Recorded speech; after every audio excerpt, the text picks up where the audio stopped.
Првичните резултати што ги добивме од Општинската изборна комисија ни даваат за право да соопштиме дека Кочани на овие избори избра промени за подобар живот, рече Николчо Илиев, кандидатот кој доби најголем број гласови за градоначалник. На пресконференцијата пред зградата на општината, тој оцени дека изборите биле фер и демократски, упатувајќи благодарност за добиената доверба. На 15 октомври Кочани ја искористи историската шанса и гласаше фер и слободно. На овие избори покажавме дека можеме да бидеме пример за демократско однесување.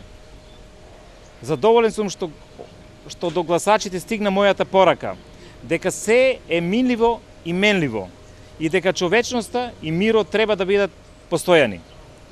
Почитувани сограѓани, резултатот што го постигнавме е убедлива победа во корист на сите граѓани што сака заеднички да градиме подобар живот.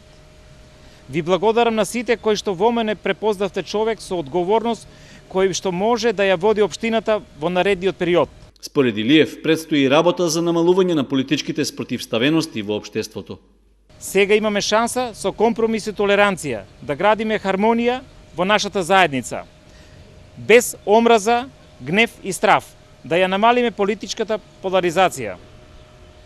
Сега е вистинскиот момент да воспоставиме нови стандарди во работењето и во живењето во нашата општина. Професионалност, одговорност, отвореност, отчетност. Само така ќе изградиме подобар живот за сите во Кочани. Подршка за заложбите на Илиев даваат и советниците од коалицијата на СДСМ, кои присуствуваа на пресконференцијата.